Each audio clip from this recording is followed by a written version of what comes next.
Hi, welcome to the Bardstream, everybody. January 2023. I'm Esper. Glad to have you here. If you didn't hear me talking at the beginning there, it's because I forgot to cast the cantrip unmute. Mute, unmute. So, yeah, you should be able to hear me now. So, yeah, what a month this has been already. It's not even halfway through. And usually I do the Bardstream on the first week of the month. Usually I do it on the first Tuesday or maybe the first Wednesday. But this month was different. It's different in a number of different ways. Hello, everybody that's already in the chat. Gosh, there's a bunch of different things that I want to talk about. I want to talk about my upcoming Kickstarter / new 5e book that is going to be launching just next month, called Monstrous Heroes. And I'm going to show you guys a preview. There's also a link down in the video description where you can go and already see like the Kickstarter page pre-launch. You can even give me feedback on it, like you can leave a comment there. It's not completely built yet, so it's going to look a little bit on the simple side, but a lot of the main chunks of things are there. But like I don't have a video, like a trailer or a promo video for it yet. But you can already go and take a look at the Kickstarter page pre-launch and kind of keep an eye, follow that. There's also a PDF that I have released called Monstrous Heroes Advance Preview. This wasn't my original plan. My original plan was to actually wait until the Kickstarter launched to show people this preview PDF. Well, this whole open gaming license fiasco situation has been going on, and I figured, you know, maybe it would be a good idea to just go ahead and get something out there right now so I can actually have it like officially published. I don't know if published is the right word, but officially present in the world, showing that this is something that I'm working on. It's in development. I've got the OGL 1.0a in there. So I thought that might be good just to go ahead and put that out there now. So I don't want to get ahead of myself. Maybe I'll talk a little bit about the OGL situation shortly. But first, let's jump into the preview of Monstrous Heroes, and feel free to drop any questions, guys, and I'll try to get to them as I can. Bertie Sanders asks, Esper, what happens after your short story, The Three Divine Sisters? I would love to hear about what happens afterwards. I'm not quite sure what to do with that story. That is in my setting of Novara, which is actually connected to some fantasy novels that I've been working on for a long time. And so that serves as like part of the mythos of that setting. I've revised that short story. It's still the same story essentially, but I have revised it. But it serves as part of the world building or the setting of Novara that these fantasy novels of mine are set in. Novels which I hope will be published at some point in the not too distant future. It's another goal for this year. I'm actually finishing up the 5th draft of books 1 and 2, and I'm going to be back to trying to land a literary agent and a publisher. So, is Gooby time. Have you seen the new Paizo Chad move? So a friend of mine, actually Maximus, who's doing the visuals on Eldritch Castle, he sent me a link showing how Paizo is like joining efforts with a couple other independent, well, I can't even call it independent anymore. Paizo's, its own thing. They're not like a third-party 5e publisher. They're teaming up with, is it Kobold Press and a few others? I know there's some others are joining forces to create a new system. So, I wish them the best of luck.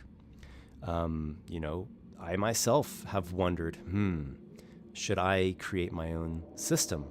I've done it before, and I have some ideas that have been kicking around for a while, and this whole OGL situation is making me think about it more and more. So let's see. I might go for it. If I get a strong enough feeling, if I'm really have a sense that it's something that's worthwhile and will actually offer something that's of high quality and merit to the tabletop RPG community, then I might go for it. So yeah, let's see what they come up with. Creating not just a good, but a very good, solid, creating a great game is very difficult. It's very difficult. The revisions are endless. The different ways you can approach the different kinds of rules and game mechanics are endless. It's very complex. There's so much to it, from the art and the directing and the layout and the printing and the shipping and the marketing and the business side. And it's very complex, and just making a great game in and of itself is very difficult. And something that I've said for a very long time is that when Wizards of the Coast just focuses on creating a great game, they usually do a really good job, an excellent job. There's a reason why their games are like the benchmark, right? Like gold standard.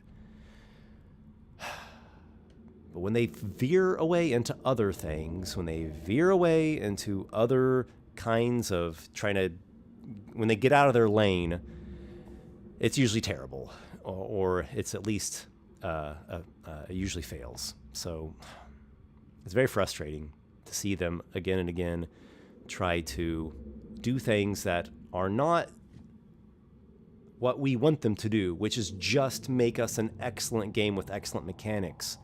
But they continually veer into political things and ideologies, and they try to make all these other kind of side offerings and other add-ons and accessories and bells and whistles, and just whenever they go out of their lane, it's usually not good. All right, so let me keep this going along here. David the Barbarian, good to see you, David. A regular around these parts. Maybe a bit off topic, but what kind of grid paper do you draw your battle maps out on? I have a dry erase board, but I find it hard to detail on. I don't like dry erase. So, like if I'm playing at the tabletop, I just use a vinyl battle mat. Like if I'm going to hand draw on the fly, like a Chessex vinyl battle mat. There's a number of different vinyl battle mats, and I like those well enough, and I just use regular old Crayola markers, preferably the washable ones. And then in terms of like these big guys that you see here, the maps that I make on my Patreon, that I do on Photoshop. So I've made my own custom grid that looks cool, has a nice, sort of faded, a little texture to it. I like how that looks. It fits well with the kind of fantasy aesthetic. How to RPG. Hello there, Fred. Hi, Esper. It's Fred. I changed my channel name. I don't know. Still says How to RPG. Mark Lewis. Hi, Esper. That blank castle series that can no longer be fully named due to OGL nonsense is awesome. Thank you for all you do. Why can't you name Eldritch Castle? That doesn't make any sense. Man, the original Eldritch Castle I put out like in 2011. The word Eldritch is an old word in the English language. It's only recent that it's become kind of more popular.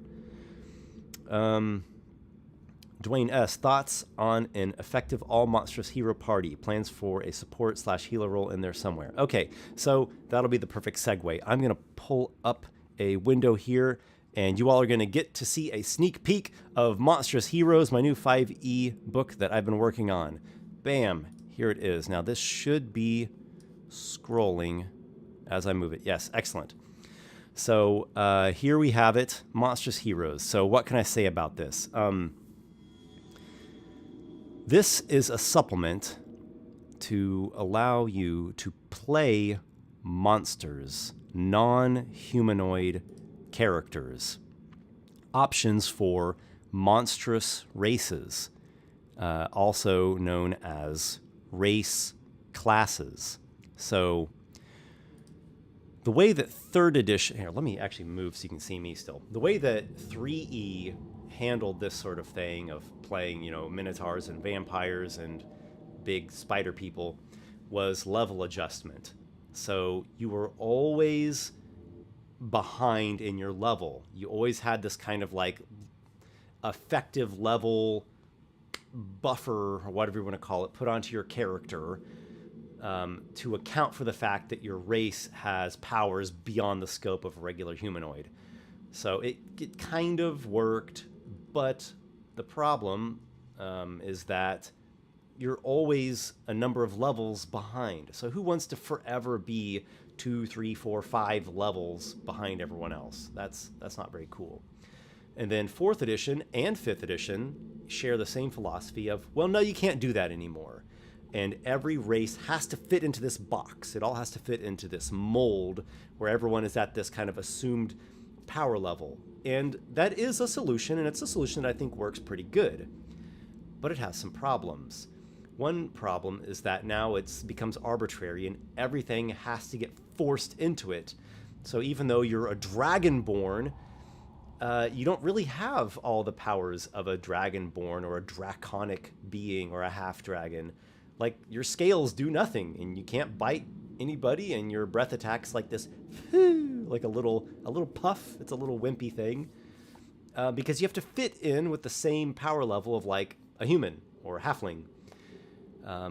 So everything has this contrived and limited sense to it, and you can never fully be the thing. And that's leads kind of to this other main issue that I see with it, is that you can't ever actually play the monstrous thing that you would like to play. You have to always play a humanoid that's like got a little bit of it, right? Like, I'm a genasi, I'm a little bit of an elemental. I'm a shifter, I got like a little bit of lycanthrope. You know, I'm a tiefling, I've got a little bit of fiend. There's, you know, this trace, and, you know, an ancestor of mine long ago was the actual thing. I'm a half or a quarter or an eighth, or I'm just like a little touch of the thing. You can never just actually play the monstrous creature that would be awesome to play. So what I've done here is exactly what I said. They are race classes. So I've got some good verbiage here in the beginning. Monstrous Heroes provides options for monstrous races. Here we go. It serves as both your race and your class.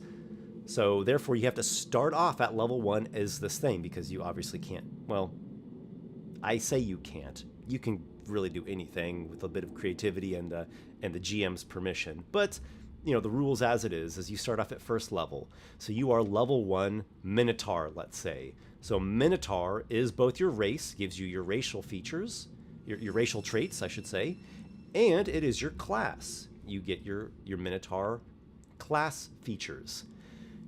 And you have to stick with it until you get this feature called versatility. Is that showing the highlight for you guys? It is. Okay, cool. So you stick with that until you get versatility. Typically, versatility comes in around like 6th level. I've got a couple cases where it's 9th level, but around there. So this represents that, okay, now you have ramped up into all the monster powers that would otherwise be too powerful for just like a level 1 basic character. And then once you get this versatility feature, you can either stick with, you know, as you gain your levels, you can stick with the race, the monstrous race, or you can then branch out and technically become a multi-class character. So like, you know, you've got to 6th level Minotaur, and then after that, when you get to 7th level, you could go to 7th level Minotaur, or you could go to 1st level Fighter and be Minotaur 6 Fighter 1. So these are the proposed contents. By the way, what I'm showing you guys here is that advanced preview PDF that I've made available today. So in the link down in the video description, like I said, there's this link to the Kickstarter pre-launch page, and then there's a little bit in the text as you scroll down that'll say get the advanced preview PDF here. So you can go download this for free. It has levels 1 through 6 of Minotaur and Vampire and Arachneer. So you can actually already start playing these monstrous races right now if you'd like. We could consider this sort of beta test, but this has already been developed quite a bit. I've been working on this for months and months, and I've already done some play testing, so it's moving along. Okay, here's the proposed contents. So there are no humanoids. It's all non-humanoid. We've got the Arachneer, which is the one you saw on the cover there, which has like a big spider lower body and a monstrous humanoid type upper body. There's an Arborean, which is a plant person, plant being. Brindlecap, which is a fae. Dragon. I might change the name instead of just calling it dragon. I'm not sure. It does work just to call it dragon, but I might also call it something a little different, like I don't know. I'd have to think of a unique dragon name. Minotaur, Neferix, which is the fiend. Minotaur is a monstrosity. Arachnia is a monstrosity. Neferix is a fiend. Ogre is our giant. Usia, which is like, earth, Oread, fire, salamander, air, sylph, water, undying. That's the elemental. Paracosma is the aberration. Protean is the ooze. Revenant is the undead. Vampire is also an undead. Vivilith is a construct. And Yadira is a celestial. There will also be feats, spells, items, and NPCs. So this is just like the baseline of the book. It'll be at the most baseline. It's a soft cover at 172 pages. That's at like the funding goal of 10,000, which that's very, very low for producing a book. The idea, obviously, is that you get past it and go into stretch goals. So when we get into stretch goals, that's where things get into expanding the book, getting more content in there, and making it a hardcover book. So when we get to 30,000 funding, that's when it becomes a hardcover. That's just when it, by the numbers, financially becomes viable to even print a hardcover. But the stretch goals include getting in more monstrous races, a lycanthrope, which is another monstrosity, a hag for another fae, ghost for another undead, troll for another giant, and sphinx, one of my personal favorite monsters, for another monstrosity, along with some additional feats, spells, NPCs, and levels. Some of the monstrous races, and then we'll get more levels. Not all of them are 20 level classes. Some of them are 12 level classes. There's a couple reasons for that, but this would get 3 more of them up to 20 level race classes. So yeah, there's a lot in here. Let me jump back over to the comments and see if I have anything that I can answer. Looks like we did get a super chat from Real Holtzinator. Holtz, thank you so much. Always good to see you around. I appreciate your well wishes. I'm doing about as well as can be expected. I actually had a really bad cold. That's another reason why I didn't stream last week. That's kind of the main reason. So I'm getting over that, and I've been working crazy hours, like out on that my video that I uploaded today, the Corporations and Dragons 8-bit video game spoof. I worked so much, like stupid, like until 4 and 5 a.m. for a number of nights to get that all done as quick as I could. Let's see.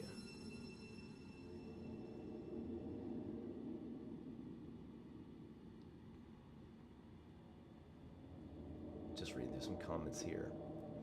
Maledict, I just wanted to note that 3.5 was actually wise. The level adjustment scaled down as you gained XP because you were a lower level, you caught up faster, so you didn't actually have a drawback.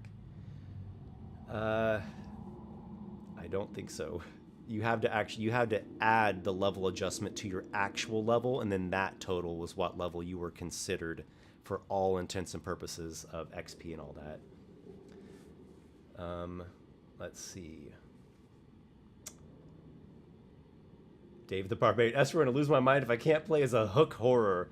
Man, you can always play as a hook horror, even if my book doesn't have options for that. Paragon Mythwonders. Thoughts on a monster hero interacting with human civilization? How will the tavern react to that half-human spider thing walks in for a drink? That's going to be a section in the book, is talking about ways to implement this. And of course, in many settings, no, that would not go good for the spider to walk into a tavern for a drink.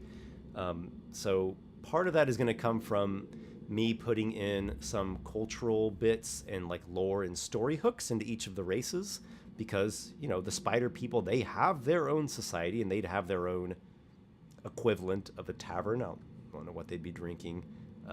Spider blood and mushroom wine. So the idea here is to break out of the mold of typical characters. Now, I think it would be possible to have some parties that are mostly a standard party, but then like one or two of the characters is a monstrous thing. Another thing that I'll do in terms of like putting suggestions in the book of how to implement the monstrous races is talking about fantastic and exotic settings where these could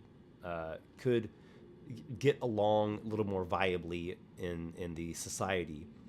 Like in my setting of Ikoria, there is a city called Hebu Town. And Hebu Town has a number of cantons that are largely populated by monstrous races. A human and basic humanoid creatures are exceedingly rare there. And who knows, maybe I'll even put in a little chapter about Hebu Town. There's also Bazagon, the city of mazes at the center of the world. That's this sprawling metropolis that covers an entire massive island. And it is like a city that has labyrinths connecting its different districts. And there are these massive fighting pits and gladiatorial arenas. And it's a more high fantasy, high magic, fantastical sort of place. So when you go out of like the main hub of the empire into like the provinces and the hinterlands, that's where things become a little more realistic and kind of, inspired by medieval Europe and medieval Earth and medieval Middle East and such. But then once you get into Bazagon and Hebu Town, that's where the fantasy element ramps up a lot. So there are a number of ways to implement this, and I'll be putting some stuff in the book, suggestions and guidelines and whatnot. Warser, hey man, how you doing, Warser? Good to see you. Replying to that previous question here, that's something to discuss with your DM. I wouldn't suggest just trying to force a monster into a normal game. Yeah, agreed. Maledict, the video is awesome, Esper. I think you're talking about Corporations and Dragons. If you guys haven't gone and watched Corporations and Dragons, please go check it out. It's been a long time on that. Okay, let's do a little bit more of the preview on this. This is just the advanced preview document. I'm gonna create like a fully, like a more professional, with more art and better formatting. There'll be a much better version of this PDF when the Kickstarter actually launches. This is just the bare bones one. It's a simple one that I just wanted to get out there now, in case this would help me to have this made it more official and published. So I'll show you guys the Minotaur. Racial traits. Your strength and con increase by 2. By the way, your background you still do as normal. So you'd be like a Minotaur. Hunter was your background, or acolyte, or survivalist, or whatever it was. You begin at medium size at the upper end, like as big as medium size could possibly be. And then later, starting at 5th level, your size increases to large. So a number of these monstrous races are large size, whether they start at large or they become large. And that's built into the balance of everything. So I'm taking into account, the implications of being large size and something like a Minotaur that's wielding a large size weapon. Dark vision. There are some other little cultural bits, but those are the main things. And then, like I said, this preview document just has the first 6 levels of Minotaur and Arachneer and Vampire. So it is a D10 hit die. You get proficiency with shields, simple weapons, and martial weapons, strength and con saves, and 2 skills from this list of things befitting a Minotaur. You get some standard type equipment that you might need for your adventuring. Some Minotaur features have a DC. It'll call for the target to make a save, so the DC is based off of strength. Level 1, you get acute senses, which is both proficiency and expertise with perception. You have gore, which is a natural weapon, so you can use it to make unarmed strikes. Deals a d8 of piercing damage.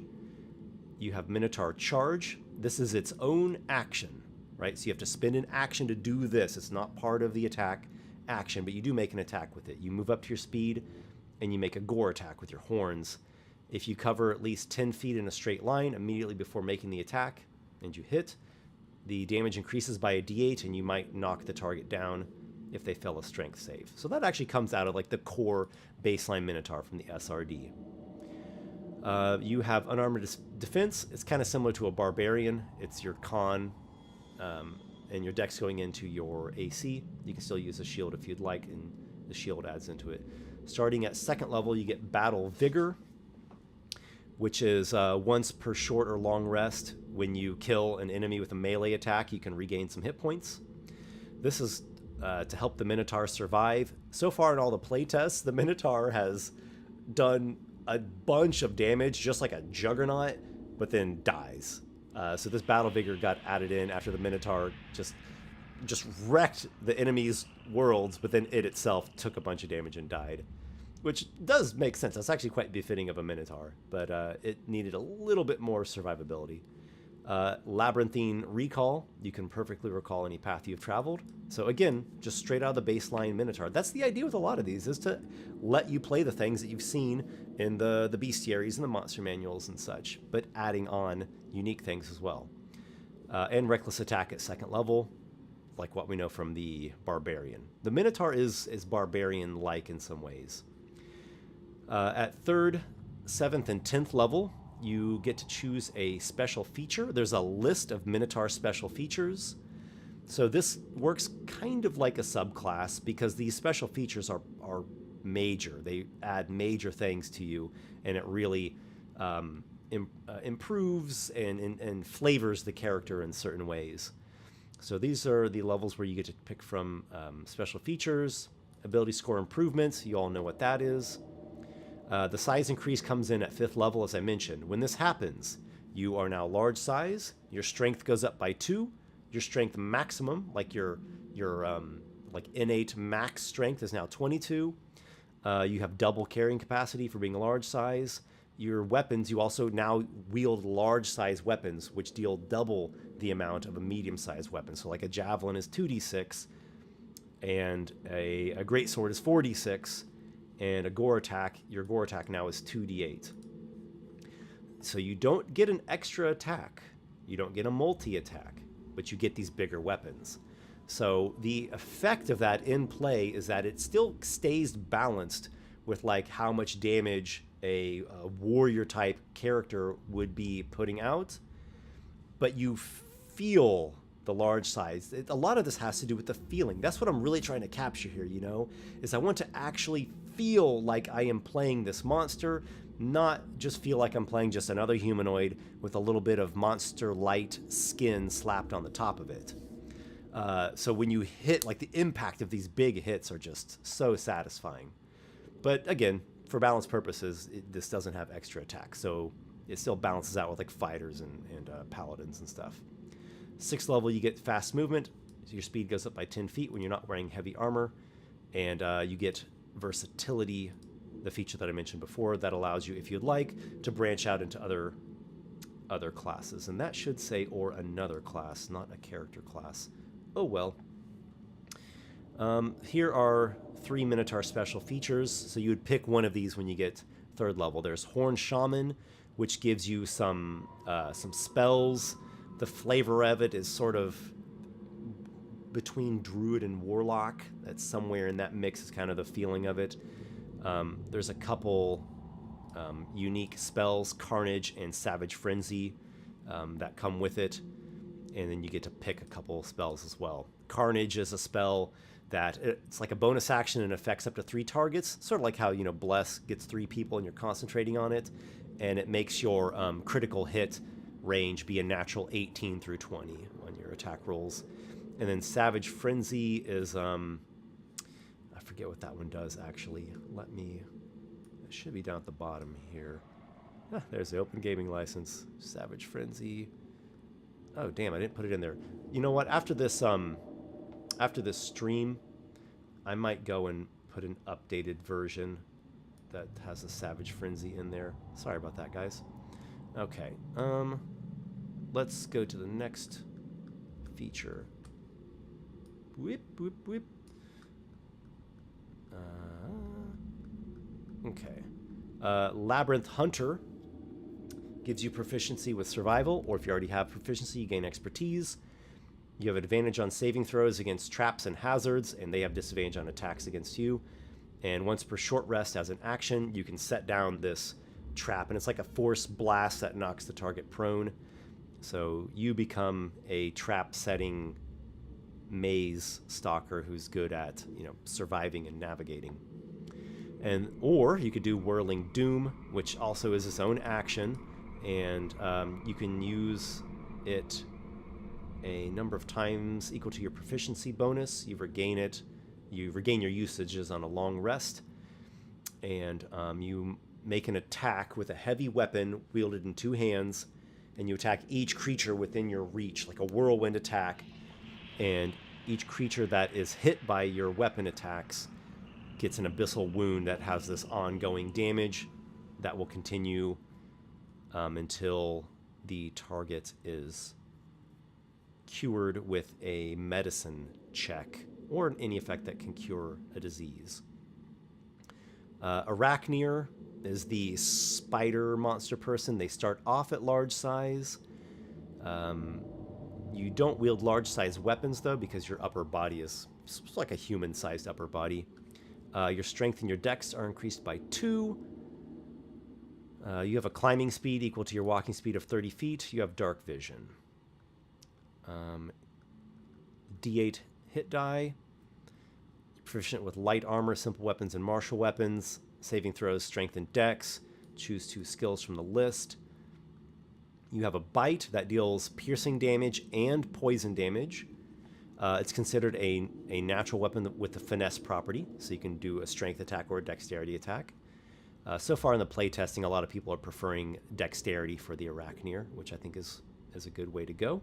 But if you want to come up with a strength build, you could figure that out. Spidery movement at first level talks about how you actually have a spider climb, and it's your lower body spider legs that do the climbing. So you could even be upside down on a ceiling and still have your hands free for weapons or spellcasting or whatnot. And you have an unarmored defense as well. The toughened skin, same as the Minotaur. Second level, you get shoot web. You can use this a number of times equal to your proficiency bonus, regaining expended uses on a long rest. And it's kind of like what you've seen with the giant spider from the monster manual, or like it's almost like a better net, like the net weapon. So you try to stick. You make an attack and stick and restrain a target up to a huge size. Like the Minotaur, you get to pick some major special features at 3rd, 7th, and 10th level. And this document will just have the options up through 6th level. So really, you'll just see the level 3 special feature options. Ability score improvement as normal. Agile landing at 4th level, which lets you ignore the first 30 feet of falling damage, as long as you're not incapacitated. That helps, especially if you're like on the ceiling and you want to like drop down quickly. You do get multi-attack at 5th level. So as an action, you can make 2 attacks. Only one of these can be your bite. So you could do bite, weapon attack, or 2 weapon attacks. And only one of these can be shoot web. Okay, so you could do shoot web and a weapon attack. Or you could do shoot web and bite. Or 2 weapon attacks. You gain blind sight at 6th level, blind sight of 20 feet, and you gain that versatility feature at 6th level. So if you want, you can branch out into other classes, or you can keep on going with Arachneer for a while. The Arachneer special features, so starting at 3rd level, you could pick between one of these. There's Arachneer Magus. Also kind of echoes how the Minotaur was set up. To get yourself some spells, the flavoring with this is sort of between Sorcerer and Warlock. It's a Charisma or Wisdom as a spell casting ability. You get to pick between a couple cantrips and a 1st level spell. You get Web, and at 6th level you get Veiling Strike. And the way that these spells work with the Arachneer and the Minotaur is these spells that you gain, like the Web and the 1st level spell and the Veiling Strike, you can cast them once per long rest without needing any kind of spell slot. But if you later do multi-class and get spell slots, then you know these spells, you could spend spell slots on them. And then cantrips are at will as normal. Here. You can cast your Arachneer spells each once per long rest without the need for spell slots. You cast your cantrips at will as normal. Or you could do Empowered Venom, which you get a number of uses equal to proficiency bonus. You regain expended uses on a long rest. When you hit a creature with your bite attack, you can deliver a more powerful dose of venom that, in addition to all the normal bites effects, you can also attempt to, or the target rather, has to succeed on a con save or be poisoned, get the poison condition for a minute. Or the other one is Web Mastery, which increases the range of your web, your web shoot. The hit points on it go up a little bit if someone tries to cut through it. As a bonus action, you can try to pull a creature that you have webbed closer to you. You do a strength athletics contest with them. Also, as a bonus action, you can attach a strand of webbing to an object or to a surface. So you like shoot out a strand, and you could then like up to the ceiling, or if you're on the ceiling, like drop down some distance, or you could shoot an item and reel it into yourself. Or there's got to be all kinds of different clever ways that you could use your webbing. This particular bonus action you can do equal to proficiency bonus and expend the usages on a long rest. Now, I've mentioned this a couple of times already, that you get a number of usages equal to your proficiency bonus. I am being very mindful of how many features have that mechanic to it. So typically throughout a whole monstrous race, you'll only have one or two features that go by that. You usually won't have a lot that uses that.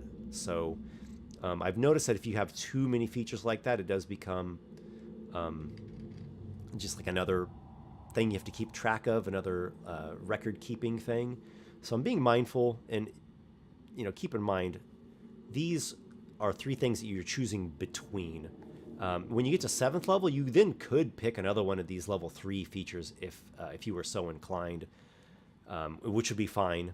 Though I also think people would be inclined to pick the 7th level feature, sort of like a warlock invocation. You get to higher levels of warlock and you get access to these more powerful invocations. But the kind of baseline level 2 invocations sometimes are still pretty cool, and you might want one of those. So that gets us through Arachneer. Let me jump back to the chat here. Let's see if there's any questions you guys have dropped for me. Felony 211662. I have been a fan for a long time and always enjoy hearing your ideas for campaigns in D&D. Thank you very much. I really appreciate that. Mark Lewis, will Monstrous Heroes be hardcover or PDF? So just baseline funding is either PDF or softcover.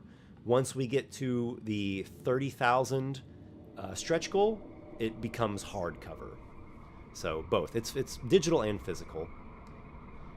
Takeda 10K, I have some friends who would love to play an ogre who functions as a living battering ram.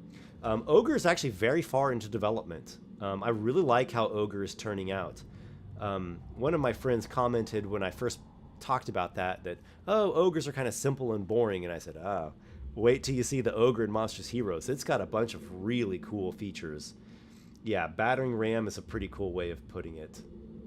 Flute Sloot! Hey, Flute Sloot, how's it going? Hey, Esper, hope you're doing well this evening. I hope you're doing well as well. Dwayne S., do you envision some of the Monstrous Heroes being unable to use magic, or are all classes theoretically open to all of them once versatility opens up? I appreciate the thought you've put into it. So, all of the monstrous races have non-spellcaster options. In fact, more non-spellcaster options than spellcaster options. So just using these two that I've shown already as an example, Minotaur and Arachneer, it's really only just that one optional feature on each of those that would get you in a spellcasting kind of secondary role. And then the other 2/3 or even maybe 3/4 of the options to pick from have nothing to do with spellcasting. Maybe still some supernatural type effects, but actual casting spells, no. There's a ton of non-spellcaster options in this book, but still spellcaster options for those who do like it. Or like you said, once versatility kicks in, you could then go and start adding in spellcaster class levels. I'm making this to be very versatile. So you can do a bunch of different stuff with it, and it will fit in seamlessly with 5e and supposedly the new thing that they're working on. Okay. Warser just said Ogre Mage / Oni would be interesting. Yeah, one of the special features for Ogre is Oni Blood. So that's in there. Let's go over to, or scroll down to Vampire. I'll talk about this, and then I actually have a question from a patron that I'm going to jump to that deals with this. Vampire. Yes. We're into some specific vampire playtesting at the moment. All right, racial traits. All your ability scores increase by 1 each. If you look at vampires, both like D&D vampires and just vampires in popular media, books, games, etc., films, they are smart and fast and strong and perceptive. They're kind of good and powerful about everything. That's sort of what a vampire is. It has around, all around superhuman-like powers, but with some drawbacks and weaknesses. All right, so ability scores each increase by 1. You are an undead. Note, many forms of healing do not function on undead. The vampire really has some drawbacks. This class is something that you want to play if you really want to get into playing a vampire. Not a half vampire, not a Dhampir, not a I have a trace of vampire blood in my background, not I want everything to be just like a normal character and all accommodating to me. No, this is for if you want to actually be a creature of the night, a vampire in the classic sense where you are an undead. When it's daytime, you are unconscious, you look like a dead body. You sleep in a coffin or a crypt. You drain life from the living. You drink blood. That's how you survive and how you heal yourself. You can actually heal pretty well with it, but it's different. It really feels different. And more on that in just a moment. And the dark vision. Okay, there's a lot going on with vampires, so let me see if I can go through it quickly. They are a D8 hit die. You're proficient with light armor, simple weapons, dexterity and charisma saving throws. 2 skills from a list of vampire associated skills. Okay, level 1, natural weapons. You have a bite. This is something that you'll need to play a bit to get used to it. It's kind of a lot going on with the bite. Excuse me, guys, I'm still dealing with a bit of a cold here. So, it's a natural weapon. You can use it to make unarmed strikes. It's considered to have finesse, so you can do strength or dexterity with your bite. You can only bite a creature that is willing, that allows you to bite it, or a creature that you're grappling, or a creature that is incapacitated, like sleeping or paralyzed or stunned, or a creature that is restrained. You don't have a big monster snout like a wolf. You have vampire fangs. You have to get in intimately close, which is why you need to really be up on someone and have these conditions in order to bite. There is an exception to this coming up a little bit down the road. Your bite does a d6 piercing plus strength or dex, and it does a d6 of necrotic damage. Now that die that you roll for the d6, that's important.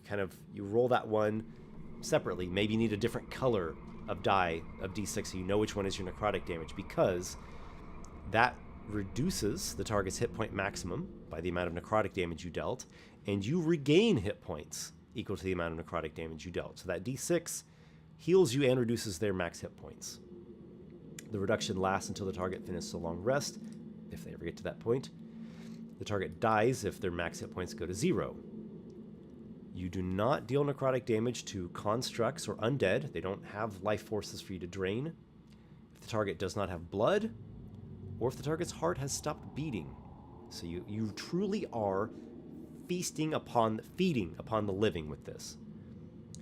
When you hit a creature that is grappled by you with your bite attack, you can choose to latch on. So just keep your fangs sunk in.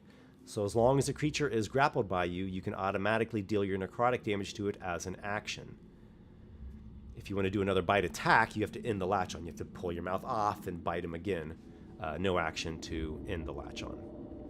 The necrotic damage goes up to 2d6 at 11th level and 3d6. I'm sorry, 2d6 at 6th level and 3d6 at 11th level. And then you have either claws or slam for slashing or bludgeoning damage. Vampirism. So this is the straight up vampirism from the vampire as we know it in 5e. It talks about some different things. Actually, I should amend that. It's the core vampire traits from 5e plus stuff built on top of it. So this talks about how you have a need to feed upon the living, and if you go too long without draining a person's blood, then you might just go crazy and just become ravenous hunger that'll attack anything. You don't need to breathe. And the ritual that transforms you into a vampire binds you to a resting place, a coffin or a crypt, and that's where you are sleeping. You have to be there to take a long rest, and during the daytime, like, you're out. You are a vampire. The day, like conks you out, makes you unconscious. And you have the core vampire weaknesses from 5e that draws from classic vampire folklore and mythology. With, can't enter a residence without getting an invitation from one of the occupants. Running water harms you. A stake through the heart in your resting place paralyzes you. And sunlight does a ton of radiant damage to you. Bloodline. You choose a bloodline at first level, and then you get a bloodline. You get bloodline features at levels 1, 3, 7, 9, and 14. There's a lot of bloodline stuff with the vampire. The bloodlines are Dark Beguiler, Nocturnal Arcanist, Strigoi, and Vampiric Warrior. Level 2, you get Expert Skills. You choose 2 skills. You can get proficiency in a chosen skill, or if you already have proficiency in it, you gain expertise with it. You get this feature again at 8th level. At 2nd level, you gain a resistance to necrotic damage. Ability score improvement as usual, plus an extra one at 6th level, kind of like what a fighter gets. You get multi-attack at 5th level. You can make 2 attacks. One of them can be a bite. And you get Spider Climb at 6th level. All right, let's get into the bloodlines. The first one is Dark Beguiler. It's a charisma-based vampire that revolves around mental influence, charming and controlling and such. You have a Charming Gaze that you can do a number of times equal to your proficiency bonus every short or long rest. And it's sort of like a charm person effect. And the person who is charmed does become a willing target for your bite. Insidious Beckoning is kind of like a cantrip. It's a 60-foot range at will. The target makes a wisdom save. If they fail, you get to pick 2 of these 3 options. So mix and match any of these 2. You can deal some psychic damage. You can pull the target a bit closer to you. And until your next turn, it's like it takes twice as much movement to get farther away from you. Or they get a negative 1d4 penalty on their next saving throw. You get unarmored defense based off of charisma called preternatural deflection. At 3rd level, you get Bind Thrall. And this is where you take one of those targets you've charmed with your gaze and attempt to actually bind it into your service, where for 24 hours, it obeys you to the best of its abilities. Also at 3rd level, heightened defenses, you get proficiency with wisdom saving throws. So there is your dark, charming, mind-controlling beguiler vampire. Nocturnal Arcanist is like a dark scholar and mage who stays up its long nights pursuing arcane lore. At 1st level, you get spell casting, which is sort of like a half wizard. There's a lot of text with that, but it all basically comes down to you're much like a half wizard. So you kind of progress at like half the speed, like how a paladin or a ranger is a half caster. That's exactly what it is. It's a half caster. Much like a wizard, you have a spell book, you prepare spells. Your unarmored defense is based off of intelligence. It's called Abjuring Ward. You also get the heightened defenses willpower at 3rd level for wisdom saving throw proficiency. At 3rd level, you get Shadowcaster, which gives you a couple bonus spells. You get either the Blade of Death or Shadow Gaze cantrip. These are cantrips in this book. They're also in the Emporium. And you also learn the Darkness spell, and once per long rest, you can cast it without using a spell slot. Remember, guys, this is just up through 6th level, so this document does not have all the full stuff in here. This is just a little sample, and it's enough to where you could play these monstrous heroes up to 6th level. Strigoi is the more monstral, feral, freak vampire. It saves... Oh, the Nocturnal Arcanist is based off intelligence. The Strigoi could be strength or dex. Kind of like how fighters can be strength or dex, or ranger can be strength or dex. Most people I've seen do the Strigoi with dex, but strength also is definitely a viable build. And I think a lot of Strigois will want at least some strength because they do a lot of grabbing and grappling and like athletics things, and the athletic skill is based on strength. So strength, I think, will always be helpful for Strigoi, even if dex is like your primary ability score. 1st level, Feral Striker. You can make that bite attack without the conditions that are normally required. So you can just go right up to creatures and just start biting them no matter what. And whenever you hit with a natural weapon, you can grapple the target in addition to damaging them. I forgot to mention, or I went through it really quick, the vampires slam or claw. Instead of dealing the damage, you can choose to grapple the target. The Strigoi damages and can grapple all together. And whenever you spend an action to deal that necrotic damage to a creature that you're like latched onto, you double the necrotic damage. So starting at like 1st level, if you're latched onto someone, you spend an action, 2d6 necrotic to them, and you regain the 2d6 hit points. Once per short or long rest, you can do damage transfer. It's while you're grappling a creature. When you take damage, you can use your reaction to split the damage. Half goes to you and half goes to the target that you are grappling. And Toughen the Skin, which is the unarmored defense option for the Strigoi, which is based off of the Constitution modifier. Dread Lurker at 3rd level. You can hide as a bonus action. You can attempt to hide even when you're only lightly obscured. And whenever you are hidden from a creature and you hit it with a melee attack or grapple it, you can attempt to frighten it. So you are the grotesque Nosferatu monstrous vampire coming out of the shadows or out of the sewer or from behind a corner, dropping down on them, grabbing them, and terrifying them as you do so. At 3rd level, you get heightened defenses. This one's durability for proficiency and con saves. And the 4th, last but not least of the vampire subclasses, the vampire properly has subclasses, is the Vampiric Warrior, a kind of vampire man-at-arms or a blood knight.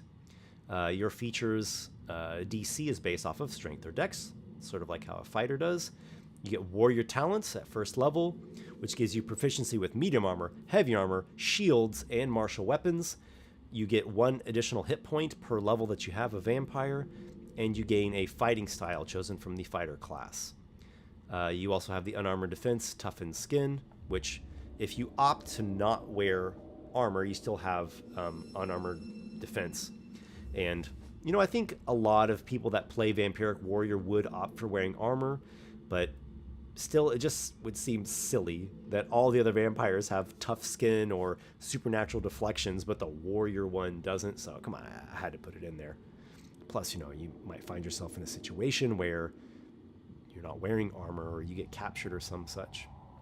3rd level, you get Sanguine Blade, which is you get a number of usages equal to proficiency bonus per short or long rest. When you hit a creature with a weapon attack, like a handheld weapon, you can also deal your necrotic damage, like the bite necrotic damage, and heal yourself. So you're absorbing life force or blood through your blade. Also at 3rd level, heightened defenses, durability for the proficiency and the con saves. And there are some feats and some spells, but that's the gist of it. Now I'm going to jump over now to take a question from a patron that will link well with the whole vampire topic. This comes from one of the January VIP patrons over on my Patreon. I do 2 drawings every month of 2 people. And the patron that gets chosen can submit a question for the Bardstream or appear on the Bardstream as a guest.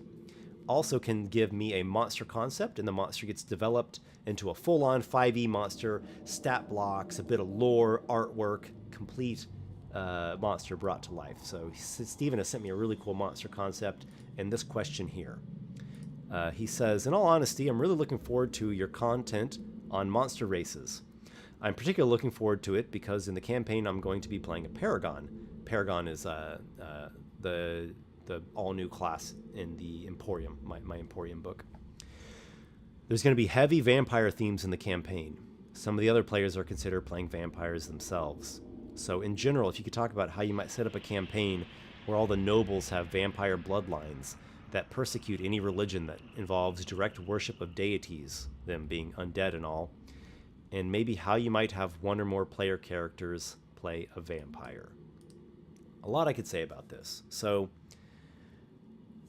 the first thing we should consider is, what are vampires like in this campaign's setting? Because I'm developing my vampire in my book, but other people develop vampires different ways. So vampire is a kind of monster that different authors and creators have different takes on it, and people have different takes on it. So first of all, I should probably establish in this setting what defines a vampire. Like, what rules pertain to a vampire's ecology and weaknesses and habits and such. What is their place in the society and in the natural world? How do they relate to the gods? That's a good point to consider. So first of all, you should get a little bit of definition, or a lot of definition, to what the vampires are. Are they this monstrous evil thing that everyone hates, or is it a setting where they're actually part of the setting? And like everyone knows, the ruling class, the nobles, are these Machiavellian vampires, and that's like built into the law of the land. Is it just one city-state that has this, and others don't, and are like vehemently opposed to them? So do the world building first. That will help you. That's that sort of thing of what are the vampires and how do they fit into this world and what are their motivations and goals. That is gonna kind of allow everything to flow from there. All of your kind of any question can start to answer itself once you get a good, strong world building / definition / motivation and goals. All right. So something that I've been talking about with friends and playtesters for Monstrous Heroes is that it is interesting to have an all vampire party. It really gives the game a very different feeling.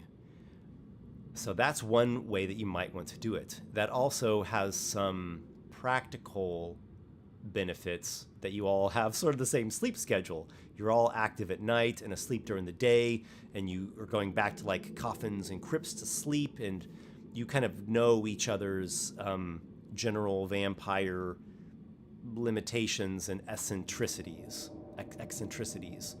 So there is a kind of cohesion that goes along with it, and you all get to play these like stalking things that might be going throughout the town, trying to find victims when you're not out adventuring and being able to drain the blood of a kobold or a wolf or something.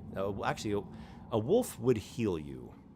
But according to Monstrous Heroes, the idea of the vampire is not just that you're drinking wolf blood.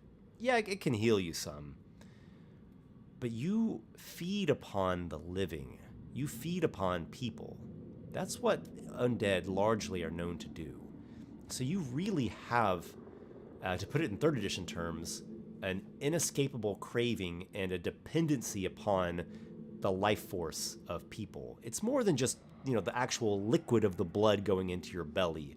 It's much more than that. It's a supernatural thing where you are being sustained perpetually by draining life off of living things. So here's a great analogy. AJ Pickett turned me onto this analogy, and I'm going to add to it with the vampire. The living are like a basin of water. The basin contains the water.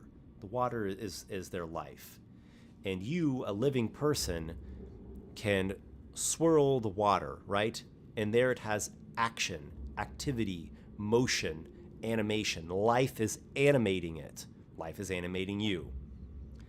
Now imagine a sink with a drain at the bottom, and the drain gets unplugged, and the water is swirling down. There is no life that is causing that action or that activity. It's a vacuum. It's a void. It's a draining away, literally draining away, that's causing the animation. And unless somehow more water keeps getting put into that sink, it will eventually all drain out, and it's just this emptiness, just this hollowness. So the vampires, you can think of it that way, right? You need to constantly be getting water in your drain, the life force of the living, of people, not just animals, actual people. And that's broader than just humanoids. It talks about it in the guidelines there. We could consider other intelligent, beings that like speak and have personalities. They could be considered people too, like a dragon or a giant or a fairy. Things like that could be considered people as well. A centaur is a person.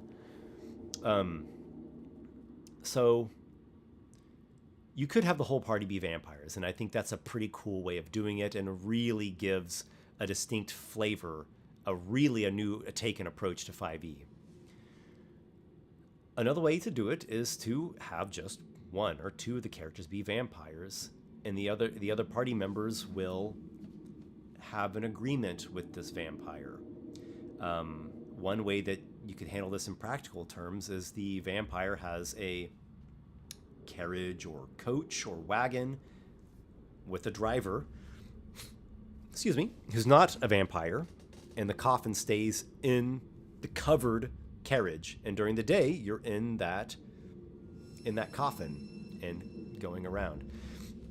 I mean, you could get more fantastical than that if you wanted. It's a high magic fantasy world. You could have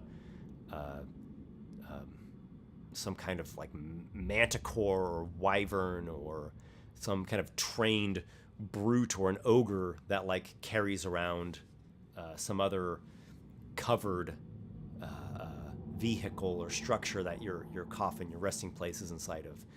And so, the party might agree, we're going to travel by night and do our delves at night. And especially if you get into some of these other monstrous races and your allies like a spider person and a minotaur, it becomes a little bit more cohesive. And there's a number of other races, even just in core 5e, like I can see a half orc and a kobold and goblins or full orc for that matter, and other more darkness based drow, other more dwellers in darkness type races that could get along pretty well with that.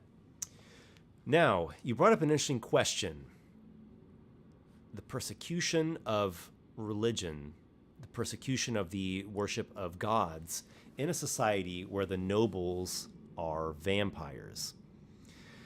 So, starting again with my advice of do your world building, develop the setting first. There might be a god that the vampires do approve of, something like Vecna. Or there might be a pseudo-god who's not really a god, not really a celestial power, but maybe like a demon lord, like Orcus, but gets worshipped like a deity. That could be present in the society. It could be that like the vampire king or the vampire emperor is treated as a god, and that's like the law of the land, that the vampire emperor is a god and people have to pay him worship. Or empress, you're right, could be the blood queen. So those are a couple ways you could do it.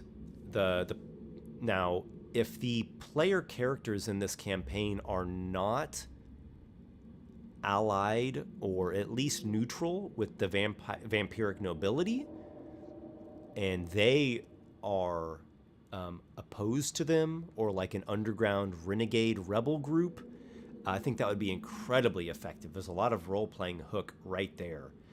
And so the characters could secretly have their religion and, be worshiping a more standard type god, like a god of light and justice, or a god of storms and battle, or what have you.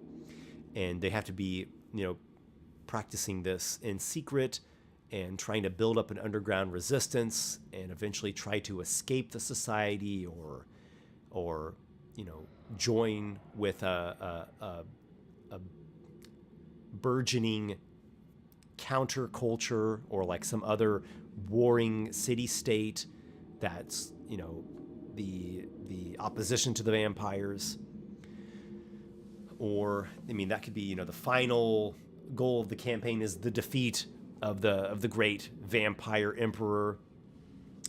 There's a lot that you could do with that, and it would involve a lot of clandestine activity, as the characters have to practice their faith and meet with other like-minded resistance NPCs secretively. So there would be a lot of opportunities for role-playing scenes and skill challenges where you're trying to remain undetected, whether that's like not literally being literally not moving about while not being seen as you go from like one underground location to the next, or trying to like build tunnels to connect literal underground places.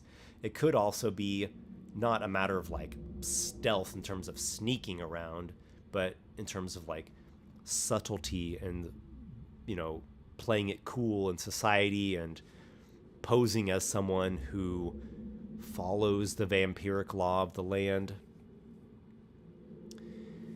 Something that I think I would also, if I were the GM of a campaign like this, is really get into what are the religious practices. That's something that unfortunately gets overlooked a lot in tabletop role-playing games. In real life, there's a lot to religions, and particularly the old religions that have been around for a long time. I'm talking about the main ones, Christianity and Islam and Judaism and Buddhism and Hinduism, etc. There is a lot to these religions. They're incredibly deep. They have ancient texts, and they have medieval texts, and they have modern and semi-modern texts, and there's philosophy. There's tons of different rituals and prayers and implements and practices and different subgroups and denominations, and specific days that are like a religious day or a feast. They have rites of when someone is born, and when someone comes of age, and when someone gets married, and when someone dies, and when someone becomes a priest. And there are like periods where you have fasting and greater penance, and there are great celebrations of joy, and there are these tales and saints and great figures and thinkers and scholars and clerics, and there's a lot to them. So if you went that route, I would encourage you to do a bit of again with the world building, as much or as little as you want, but there could be more to it than just you guys are getting together to have your weekly ceremony, and you do your ceremony and it takes an hour. But write a little bit, or go online and read what other people have maybe written, or actually go and read or watch YouTube videos about what are creeds and the like values and morals of different religions. So this will be my final point that reminded me of something that came into my head when I first read your question. Values. We could say values and morals. That's going to be very important for this setting. So when you're doing your world building and you're determining either A, the vampiric nobility are just some of the nobles and they're hiding, it's not a known thing that they're vampires and they're like praying in secret, or it is known that they are they are the publicly known to be vampires, and that's just the way that society is structured. So that would be B, or C. you know, it's like a war where like this one city-state has the vampires, but the rest of the world isn't that way. You know, figure that out. Figure out what kind of like what the religions are. And then get into the values. Because the vampiric values could be very different than like, you know, the god of light and knowledge's values. The vampire values might be, we have to preserve our bloodline at all cost, and humans are little more than cattle, right? They're little more than just our livestock, and they will, if they're left to their own devices, they're just going to ruin everything and destroy the world. We have to keep them under control. And there are these kind of dark, corrupt values that is part of the vampiric values. There could be some vampires that have these values that make it a philosophical point to not be evil. And I talk about this a bit in the writing in Monstrous Heroes. It is rare, but it is certainly possible for a vampire to not be evil. It's probably impossible for a vampire to be good aligned. But there are some vampires that I think would, in a cold, calculating reason, make these philosophical arguments of why evil ultimately like destabilizes a society or is ultimately a losing strategy in the long run. So from like a kind of calculated neutral standpoint, they think it's a poor plan of action, and they might even, you know, philosophically think that it is wrong to drain the life from innocent people, and they take, you know, steps and measures to have specific codes about how they go about draining blood and life force. So that could be, a lot could be done with that. And then, yeah, there would be like values associated with typical, you know, good aligned or somewhat good aligned type player characters of, you know, truth and, you know, having empathy for other people and trying to help people and, you know, caring about things and wanting to preserve the healthy function and flourishing of life and society, and, you know, beauty and, you know, preserving of great works of art and of advancing our knowledge and our institution that, you know, that enrich and build and maintain society, all those sorts of you know, core kind of foundational values. And these values can be in conflict. They can be in great conflict, both internally and with other external groups of different values. So I hope that is good food for thought for you. I'm going to jump over to some chat here and see if there's any last few things that I can find in terms of questions and comments before I have to wrap things up. See Tabletop Bob in the chat. Good evening, Tabletop Bob. Hope you're doing well. Let me scroll back up to find a question. I see a question mark here. Huh, that's interesting. Ethan Kelly, I'm in a session, but I wanted to stop by and run this in the background to say hi and give you another watcher. Thank you, Ethan. Appreciate that. JB, vampires need daytime security and can have vast wealth accumulated over a long time, so they can afford loyalty. TKC, could this come with some sort of clerical spell to cause an eclipse locally, or sort of umbrella thing? JB, a spell to move the moon? That sounds problematic. I think there could be some kind of very high-level spell that can mess with the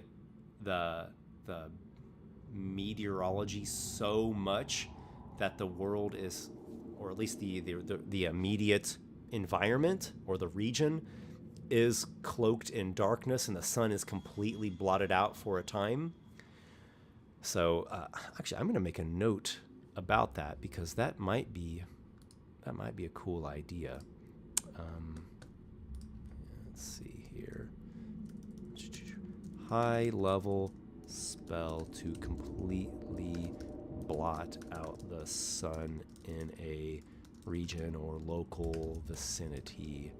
Okay, we'll see if I can get that in there, if that turns out to be feasible. So OGL, Open Gaming License. What a fiasco this is turning into. I haven't really made any comments about it publicly because I've been very much like, let's wait and see. I don't want to jump the gun, and I don't want to burn any bridges, and I want to wait and see what the actual official new Open Gaming License is. I know that a lot of sources have, that are leaking it, have quite a bit of credibility to them. So, but still, things could change from now, between now and when Wizards of the Coast officially releases it. I am monitoring the situation very closely.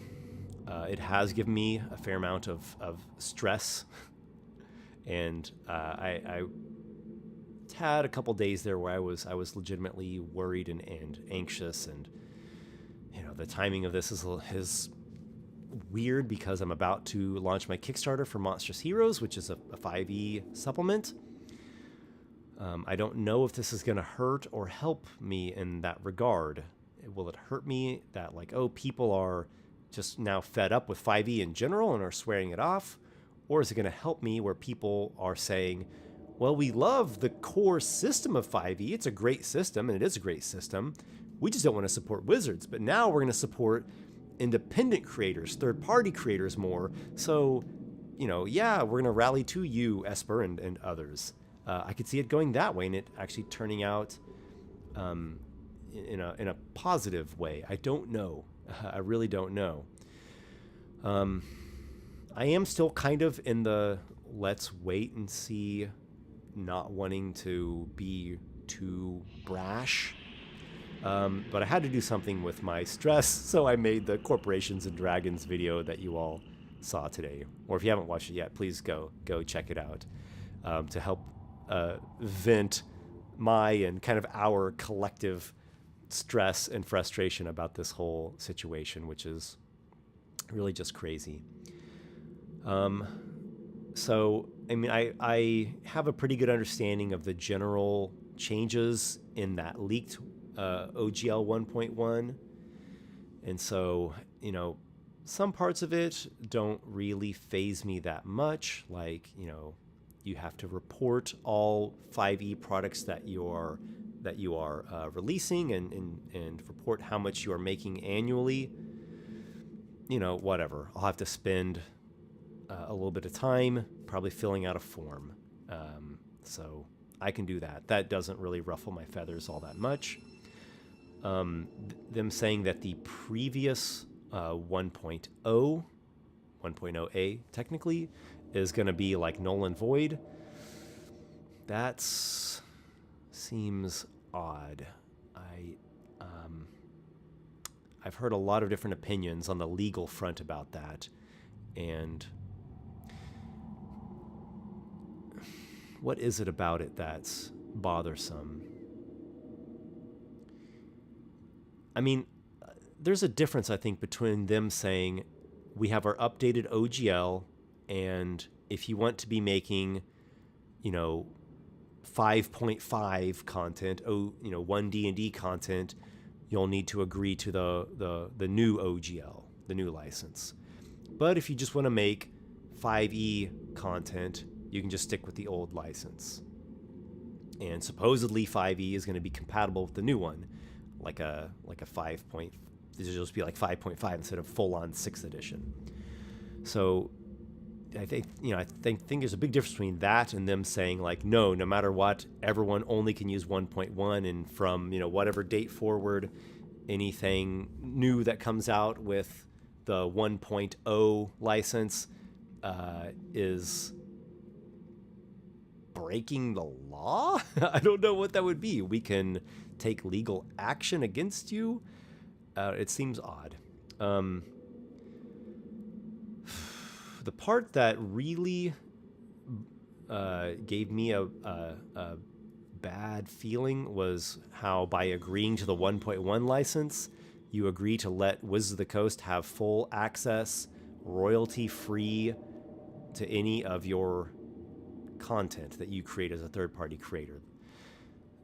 That, I don't know if that was just, if it wasn't intended to sound that wicked or greedy or what. And if it wasn't intended that way, it was just intended more like a, hey, we might get some inspiration from the independent community and end up putting content like that in our official books, and we just have to cover our asses so that someone can't come and sue us and be like, hey, I made this,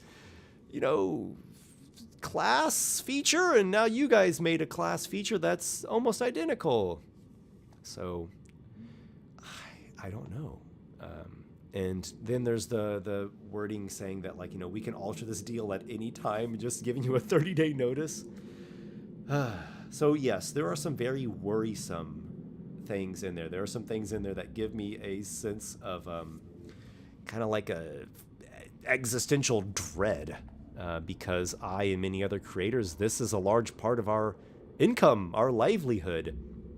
And even if it's just kind of a unspecific threat, or a maybe possibly in a certain scenario this could happen, but it's not likely, just kind of a small chance, it messes with you. I don't know, it's weird. It really screws with you, because a lot of creators, myself included, were not big companies. Like, I'm just a guy that's just trying to get by like everyone else is.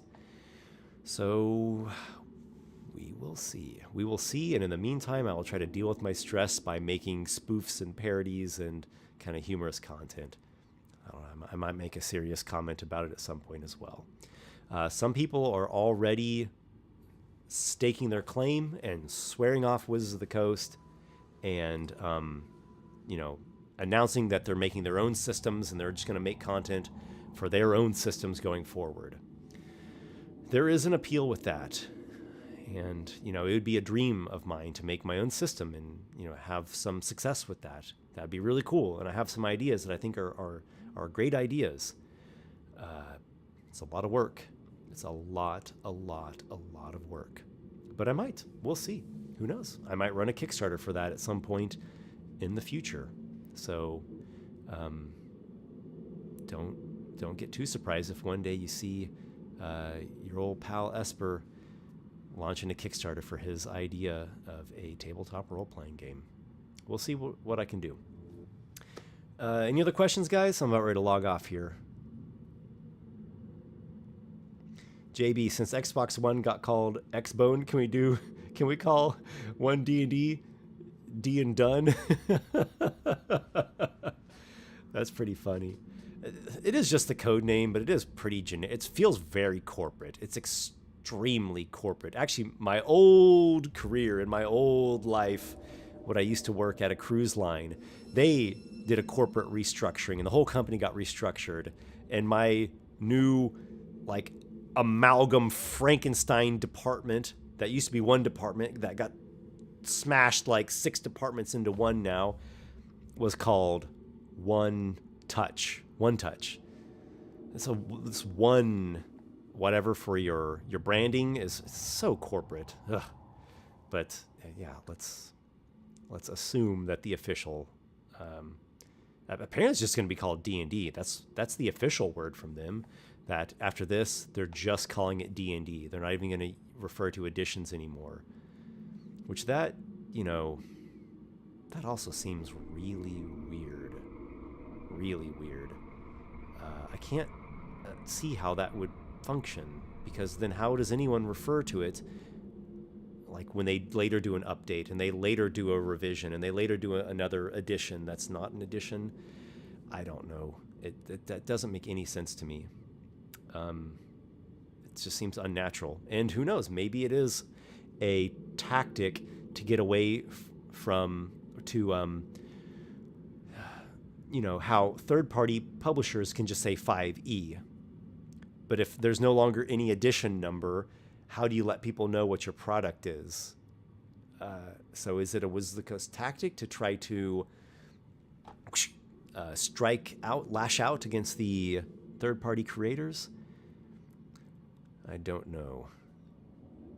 Darth Watsy actually said, "Pray, we do not alter the deal any further." All right, everyone. I think I'm going to end it there. Please go check out my Monstrous Heroes Kickstarter. It's going to be launching next month, so you can go and see the pre-launch page. Give me some feedback. I greatly appreciate all of your support. Now is a time in which I probably need it more than ever. So I appreciate you all. Much love to you. Wish me luck. All right, everyone. That's it. I'm signing off here. May your adventures be many, my friends.